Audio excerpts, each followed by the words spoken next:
ఎన్నికలు ముగిసి పాలనపై పూర్తి స్థాయిలో దృష్టి సారించిన ముఖ్యమంత్రి రేవంత్ రెడ్డి త్వరలోనే మంత్రివర్గాన్ని విస్తరించనున్నట్లు తెలిసింది. దీనిపై ఏఐసీసీ ముఖ్య నాయకులతో ఇప్పటికే చర్చించినట్లు సమాచారం.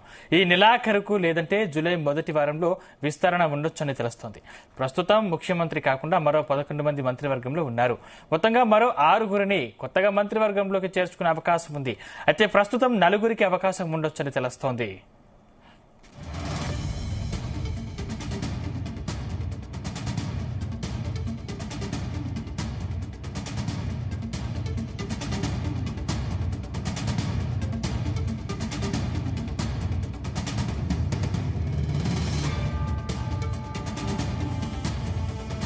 లోక్సభ ఎన్నికలు ముగిసి పాలనపై పూర్తి స్థాయిలో దృష్టి సారించిన ముఖ్యమంత్రి రేవంత్ రెడ్డి త్వరలోనే మంత్రివర్గాన్ని విస్తరించనున్నట్టు తెలిసింది.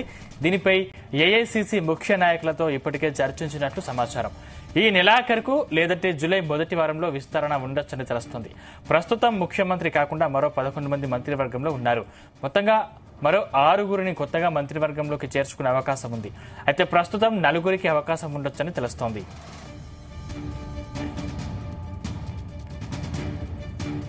ఇదే అంశానికి సంబంధించిన మరింత పూర్తి సమాచారం మా ప్రతినిధి శ్రీచరణ్ అందిస్తారు. శ్రీచరణ్.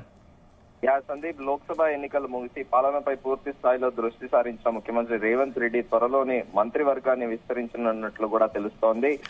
దీనిపై ఏఐసీసీ ముఖ్య నాయకులతో ఇప్పటికే చర్చించినట్లు కూడా ప్రస్తుతం ప్రచారంలో ఉంది. ఈ నెలాఖరుకు లేదంటే జూలై మొదటి వారంలో కూడా విస్తరణ ఉండవచ్చని కూడా తెలుస్తోంది. ప్రస్తుతం ముఖ్యమంత్రి కాకుండా మరో 11 మంది మంత్రివర్గంలో ఉన్నారు. సీనియర్ నాయకులు ముఖ్యులు శాసనసభ ఎన్నికలకు ముందు కూడా పార్టీలో చేరిన వారికి ఇచ్చిన హామీలను కూడా పరిగణలోకి తీసుకోవడంతో కొన్ని జిల్లాలకు ఎక్కువ ప్రాతినిధ్యం దక్కగా కొన్ని జిల్లాలకు అసలు చోటే లేదు. సో మంత్రుల వారిగా మనం చూసుకుంటే నల్గొండ నుంచి కూడా 2 మంత్రులు ఉన్నారు. ఇటు ఉత్తమ్ కుమార్ రెడ్డితో పాటు కోమటిరెడ్డి వెంకటరెడ్డి. వరంగల్ నుంచి చూసుకుంటే మనము మంత్రి సీతక్కతో పాటు కొండ సురేఖ ఉన్నారు. కరీంనగర్ జిల్లా నుంచి మంత్రి పొన్నం ప్రభాకర్ తో పాటు దుద్దిళ్ల శ్రీధర్ బాబు కూడా ఉన్నారు. ఒకే జిల్లా నుంచి దాదాపు ఇద్దరు ఉన్నారు. ఖమ్మం జిల్లా నుంచి చూసుకుంటే మనము 3 మంత్రులు ఉన్నారు. అటు ఉప ముఖ్యమంత్రి మల్లుబట్టి విక్రమార్కతో పాటు అలాగే తుమ్మల నాగేశ్వరరావు, పొంగులేటి శ్రీనివాస్ రెడ్డి. మహబూబ్ నగర్ నుంచి అటు ముఖ్యమంత్రి రేవంత్ రెడ్డితో పాటు జూపల్లి కృష్ణారావు ఉన్నారు. సో ఈ క్యాబినెట్ ఎక్స్పాన్షన్ లో ఇప్పటికీ కూడా చోటు దక్కింది నిజామాబాద్ జిల్లాకి. సో నిజామాబాద్ జిల్లా నుంచి కూడా ఒక వ్యక్తికి, సీనియర్ మోస్ట్ క్యాండిడేట్ కి కూడా మంత్రి పదవి ఇవ్వాలని కూడా ప్రస్తుతము ముఖ్యమంత్రి రేవంత్ రెడ్డి ఆలోచిస్తున్నారు. అయితే ముందుగా అనుకున్నట్టు 11 మంది మంత్రివర్గంలో ఉన్నారు. సీనియర్ నాయకులు, ముఖ్య నాయకులు ఎన్నికలకు ముందు పార్టీలో చేరిన వారికి ప్రామిస్ కూడా చేశారు. సో వారందరికీ కూడా ఇప్పుడు ఫుల్ఫిల్ చేయాలి. కొన్ని డిస్ట్రిక్ట్స్ ఏవైతే ఉన్నాయో అసలు చోటే లభించలేదు. వాటిలో మనం ముందుగా ఒక నిజామాబాద్ ఒకటి ఉంది, దాంతో పాటు ఆదిలాబాద్ డిస్ట్రిక్ట్ కూడా ఉంది. మరోవైపు బీఆర్ఎస్ నుంచి ఇప్పటికీ కొంతమంది ఎమ్మెల్యేలు కూడా వచ్చి చేరగా మరికొందరు చేరే అవకాశం ఉన్నట్లు కూడా ప్రచారం జరుగుతోంది. మొత్తంగా మరో 6గురిని కొత్తగా మంత్రివర్గంలో చేర్చుకోవచ్చు. అయితే ప్రస్తుతం 4గురికి అవకాశం ఉండొచ్చని కూడా ప్రస్తుతం చర్చ జరుగుతోంది. లోక్సభ ఎన్నికల ప్రచారం సందర్భంగా ముదిరాజులకు ప్రాతినిధ్యం కల్పించేందుకు మక్తల్ ఎమ్మెల్యే వాకటి శ్రీహరిని మంత్రిగా చేస్తానని సీఎం రేవంత్ రెడ్డి ప్రకటించిన విషయం తెలిసిందే. విస్తరణలో శ్రీహరికి ఎక్కువ అవకాశాలు ఉన్నట్లు కూడా తెలుస్తోంది. గతంలో కాంగ్రెస్ లో ఉండి తర్వాత భాజపాలో చేరి ఎన్నికలకు ముందు మళ్లీ కాంగ్రెస్ లోకి వచ్చి ఎమ్మెల్యేలుగా గెలిచిన కోమటిరెడ్డి రాజగోపాల్ రెడ్డితో పాటు గడ్డం వివేక్ ల పేర్లు సైతం పరిశీలనలో ఉన్నట్లు కూడా సమాచారము. అయితే పార్లమెంట్ ఎన్నికల సందర్భంగా కూడా స్వయంగా ముఖ్యమంత్రి రేవంత్ రెడ్డి కోమటిరెడ్డి రాజగోపాల్ రెడ్డి ఇంటికి వెళ్లడము, అక్కడ చామల కిరణ్ కుమార్ రెడ్డి భువనగిరి కాన్స్టిట్యున్సీ నుండి పోటీ చేసి గెలిచిన విషయం తెలిసిందే ఎంపీగా. సో ఆయన కోసము నల్గొండ జిల్లాలో బాగా ప్రభావం చూపెట్టే కోమటిరెడ్డి బ్రదర్స్ ఖచ్చితంగా వాళ్ళ హెల్ప్ లేని గెలవలేమని కూడా ముఖ్యమంత్రి రేవంత్ రెడ్డికి అప్పట్లో తెలిసిన విషయం తెలిసిందే. దానిలో భాగంగా స్వయంగా ముఖ్యమంత్రి రేవంత్ రెడ్డి ప్రోటోకాల్ ని పక్కన పెట్టి కూడా రాజగోపాల్ రెడ్డి ఇంటికి వెళ్లి మంత్రాలు జరిపి కూడా సపోర్ట్ కావాలి అని కోరడము. అనంతరం కూడా నల్గొండ జిల్లాలో అసలు కోమటిరెడ్డి బ్రదర్స్ అంటే ఏంటో కూడా ముఖ్యమంత్రి రేవంత్ రెడ్డి రాని అవసరం లేదు, కోమటిరెడ్డి బ్రదర్స్ చూపిస్తారు, నల్గొండలో కాంగ్రెస్ అభ్యర్థి పవర్ ఏంటో అని కూడా వాళ్ళ ఎన్నికల ప్రచార సభలో చెప్పిన విషయం తెలిసిందే. ముఖ్యమంత్రి రేవంత్ రెడ్డికి ప్రామిస్ చేసినట్టు కూడా అన్ని తానై కూడా ఇటు రాజగోపాల్ రెడ్డితో పాటు తన అన్న కోమటిరెడ్డి వెంకటరెడ్డి కూడా భువనగిరి పార్లమెంట్ నియోజకవర్గ పరిధిలో కూడా ప్రచారం జోరుగా సాగించారు. సో ఇప్పుడు రాజగోపాల్ రెడ్డికి కూడా ముఖ్యమంత్రి రేవంత్ రెడ్డి ఒక కీలక పదవి కట్టబెట్టబోతున్నట్లు కూడా ప్రచారం జరుగుతోంది.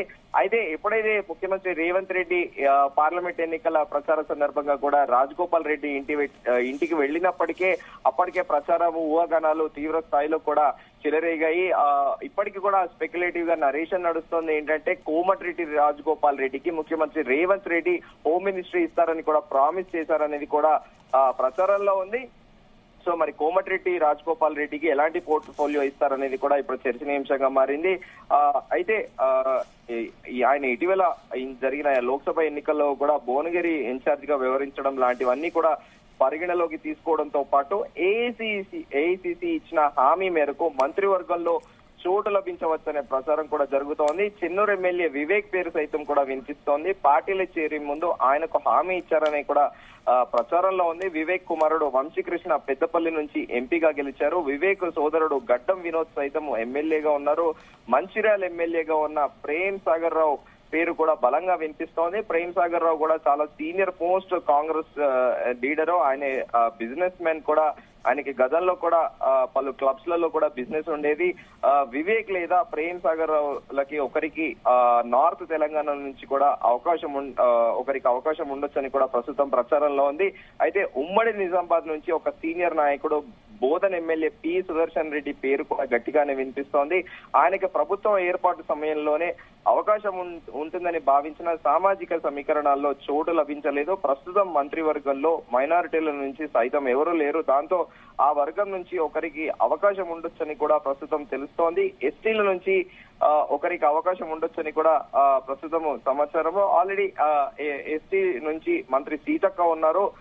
ఇంకా ఉమ్మడి రంగారెడ్డి జిల్లా నుంచి కూడా ఒకరికి అవకాశం కల్పించవచ్చని కూడా కాంగ్రెస్ వర్గాలు పేర్కొంటున్నాయి. మొత్తం మీద తాజా విస్తరణలో నలుగురికి అవకాశం ఉంటుంది. 2 స్థానాలను ఖాళీగా పెట్టి కొంతకాలం తర్వాత కూడా భర్తీ చేయవచ్చు అనేది కూడా తెలుస్తోంది. అయితే ఇప్పుడు ఇక్కడ క్వశ్చన్ మార్క్ ఏంటంటే 4 పదవులు ఇచ్చి మిగతా 2 హోల్డ్ లో ఎందుకు పెడతారు అనేది కూడా ఒక చర్చనీయాంశంగా మారింది.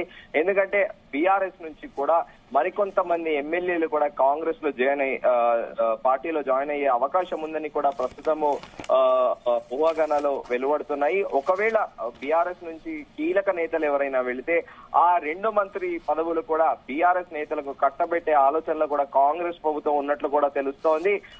అయితే ఇప్పటికే కూడా పలుమార్లు కూడా ముఖ్యమంత్రి రేవంత్ రెడ్డి కూడా పలు సందర్భాల్లో కూడా క్లియర్ గా కూడా చెప్పారు, మేము గేట్లు తెరిచే ఉంచామని కూడా ఆయన చెప్పారు. సో ఈ నేపథ్యంలో బీఆర్ఎస్ నుంచి ఎమ్మెల్యేలు వెళ్తే వాళ్ళకి మొదటగా కూడా ప్రామిస్ చేసి కేబినెట్ లో కూడా చోటు కల్పిస్తామని ఏమైనా ప్రామిస్ చేస్తారా ముఖ్యమంత్రి రేవంత్ రెడ్డి అనేది కూడా చర్చనీయాంశంగా మారింది. మొత్తానికి ఈసారి కేబినెట్ ఎక్స్పాన్షన్ మాత్రము సామాజిక కోణాల్లో దాన్ని కేటగరీస్ గా కూడా చూసి ఇచ్చే అవకాశం ఉంది. ఎందుకంటే మళ్ళీ ఎలాంటి వివాదాలకు చోటు లేకుండా కూడా కేబినెట్ కూర్పు అనేది ఎక్స్పెన్షన్ అనేది చేయాలని కూడా ముఖ్యమంత్రి రేవంత్ రెడ్డి ఆలోచిస్తున్నట్లు కూడా తెలుస్తోంది. దానిలో భాగంగా ఇప్పటికే పలుమార్లు కూడా ఢిల్లీ వెళ్లి ఏఐసిసి అగ్రనేతలతో కూడా చర్చలు జరిపిన విషయం తెలిసిందే.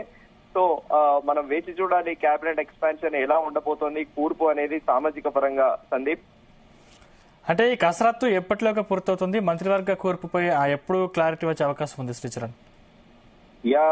ఇప్పుడు ఈ నెల 21వ తేదీన కేబినెట్ సమావేశం ఉంది సందీప్. కేబినెట్ సమావేశం అనంతరము ప్రస్తుతము ప్రభుత్వం అంతా కంప్లీట్ గా ఫుల్ ఫోకస్డ్ రైతు రుణమాఫీ పైనే ఉంది. ఎందుకంటే రైతు రుణమాఫీ అనేది చాలా ప్రెస్టీజియస్ గా తీసుకుంది గవర్నమెంట్. ఆగస్టు 15 లోపల రైతు రుణమాఫీ పూర్తి చేయాలని కూడా కృతనిశ్చయంతో ఉంది. సో దానిలో భాగంగా ఇప్పుడు ఆ ప్రాసెస్ కూడా ముఖ్యమంత్రి రేవంత్ రెడ్డి ప్రాసెస్ స్టార్ట్ చేశారు. అధికారులను కూడా దీనిపైన ఫుల్ ఫ్లెడ్జ్ గా ఎంగేజ్ చేసి దానిపైన కూడా ప్రస్తుతం చర్చ కూడా నడుస్తోంది. అయితే ఈ కేబినెట్ సమావేశం అనంతరం కూడా ఒక డెసిషన్ వచ్చే ఉంది, రెజల్యూషన్స్ పాస్ చేసే అవకాశం ఉంది. కేబినెట్ సమావేశం అనంతరం కూడా నెక్స్ట్ ఇంకా పొలిటికల్ గా కూడా ముఖ్యమంత్రి రేవంత్ రెడ్డి ఫోకస్ పెట్టనున్నారు. సో దాని తర్వాతనే కేబినెట్ సమావేశం తర్వాతనే మనకు ఒక క్లారిటీ వచ్చే అవకాశం ఉంది. కేబినెట్ లో కొత్తగా ఎవరిని తీసుకుపోతున్నారు అనేది. సందీప్, అంటే శ్రీచరణ్, ఇతర పార్టీల నుంచి వచ్చిన వాళ్ళకి మినిస్టర్ ఇస్తే ఇన్ని రోజులు పార్టీని నమ్ముకొని ఆ పార్టీ కోసం కష్టపడిన వాళ్ళ పరిస్థితి ఏంటి? అంటే వారు ఎటువంటి డిసిషన్ తీసుకునే అవకాశం ఉంది? సందీప్, మనము వాస్తవికంగా చూసుకుంటే మనం పేర్లు ఎక్కడ కూడా మెన్షన్ చేయకూడదు. అంటే అది కూడా ఒక స్పెక్యులేటివ్ గానే ఉంటుంది. కొంతమంది ఇప్పటికే బీఆర్ఎస్ లో ఉన్న ఎమ్మెల్యేలు కూడా వాళ్ళు గతంలో కాంగ్రెస్ లో ఉన్న వాళ్లే సీనియర్ మోస్ట్ నాయకులుగా కూడా ఉన్నారు. వాళ్ళు ఒకవేళ సొంత గూటికి చేరుకుంటే డెఫినెట్ గా వాళ్ళకి మంత్రి పదవి వచ్చే అవకాశం ఉంది. సో వాళ్ళు గతంలో కూడా కాంగ్రెస్ లో పనిచేసిన అనుభవము, పాత పరిచయాలతో పాటు ఒక ఫెలో కొలీగ్ గా కూడా చూస్తారు. కాబట్టి సో దీంట్లో బీఆర్ఎస్ నుంచి వలసలు వచ్చిన అనే నినాదం అనేది కొత్తగా ఎవరు కూడా రేస్ చేయకపోవచ్చు Sandeep. Right, thank you Sricharan.